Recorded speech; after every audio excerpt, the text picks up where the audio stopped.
That all my dad ever got from me was door slamming, curfew breaking, and the occasional eye roll until I turned 18 and left home to make it big on my own. I immediately gained 30 pounds just to prove I could, and for my efforts my dad sent me a congratulatory bundt cake with the words, "Keep it up, Darlene," written in chocolate icing on top. I laughed and laughed, and then I read the card he had so preciously tucked away in the empty center of the cake. It said, "Ellen, be sure to have your laughs after you finish eating bundt cake. It's thicker than you'd expect and can be dangerous if not eaten with caution. Just like life. Love, Dad." The serious chapter. As a comedian, people expect me to be funny all the time. That's a lot of pressure, as you can imagine. I'm not the kind of person who is on all the time, and I don't really like being around those types of personalities. It's draining to have to be their audience. I am funny, but that doesn't mean I'm always funny. I'm also sad and mad and shy and serious. This is a chapter where I can just be serious. For some listeners, it'll be a chapter they skip over. Why should we listen to a chapter that isn't funny, they might say. I bought the audiobook to laugh. I want to laugh at everything. What is this nonsense? I want my money back.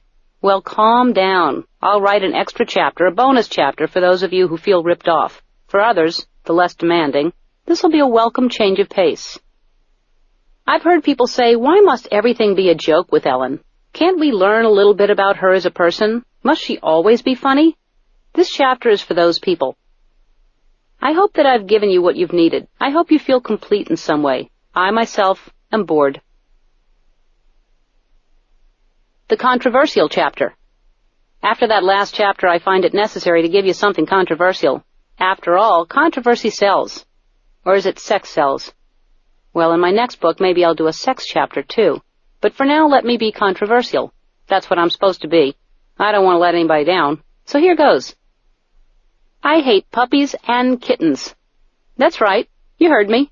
I think they're stupid and ugly. I won't pet them or play with them, even if someone puts them in my lap. I find them repulsive and vile. Also, I abhor ice cream, and I'm not even lactose intolerant. I just refuse to acknowledge its significance in society. I also despise all things that are soft.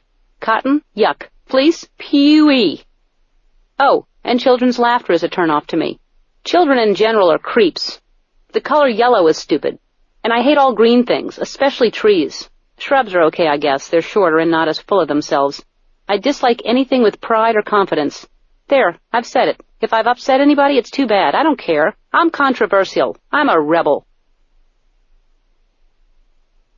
The chapter of apologies. I didn't mean any of that. Who could not like puppies and kittens and ice cream and trees and soft things that are yellow?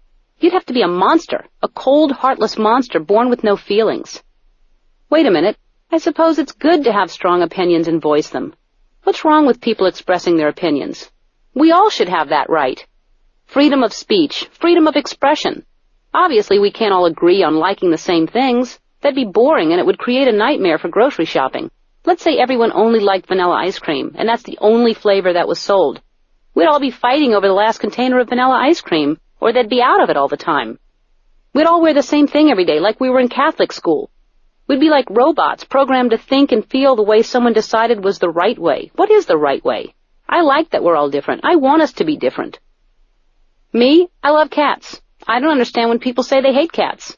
I just think they made a blanket judgment on all cats because they don't know a cat, or they met one bad cat with an attitude. I guess as long as people don't harm anything or anyone, they have the right to hate anything. But really, it's a shame to waste that kind of energy on hate. Such a negative and draining emotion. Also, you're shutting yourself out of a possible new experience to grow in some new area, to try and understand something that up until now you haven't understood. I'll tell you right now, I can't stand pepper, but I don't begrudge people putting it on their chicken. If they want to ruin a perfectly good cordon bleu, then let them. You may still find that you don't like cats. What's not to like? But you don't have to hate them. You can say, I don't understand cats, but I appreciate their existence. What I'd like to express is, I'm sorry. I'm sorry I pretended for 3 paragraphs in the last chapter that I disliked defenseless, beautiful, soft, and yellow things, which could be baby ducks. So in closing, I don't have a problem with controversy. I only wish the word we used was different. Dear Diary, February 28th, 2003. Dear Diary, My 35-city Here and Now stand-up tour starts in a week. I've decided that I should keep a journal to chronicle my adventures on the road. I tried to keep one on my last tour, but I didn't have the discipline. Not this time. This time, diary, I vow to write in you every day, even though I have a huge problem finishing things I start. It seems to me that... March 3rd, 2003. Dear Diary, I've been working out my act at a few clubs around Los Angeles. Last night went great. Of course, at this stage of the process, I haven't memorized anything, so I'm still reading off notes I've written all over my hands. The audience didn't seem to mind, even though I started out every joke with, "Hands sure are funny, aren't they?" while staring intently at my palms. March 7th, 2003. Dear Diary, I leave in 2 days, so I guess it's time for me to think about what I'm going to bring. When I'm on tour, I usually travel with about 15 steamer trunks. The hardest part is figuring out what I'll wear for each show. Should I wear a pair of pants, or should I wear pants instead? I weigh the options, pants or pants. Then I realize I'm usually most comfortable on stage in pants. Still, bringing along some pants is probably a good idea, just in case I change my mind. March 8th, 2003. Dear Diary, I'm going to stop writing Dear Diary at the beginning of each of my entries. There's no need for it. I'm just writing to myself.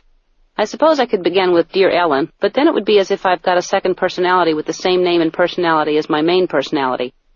Anyway, spent most of my day working on my act. Getting my material just right for an audience takes a lot of serious preparation, so I practiced my routine for my cats.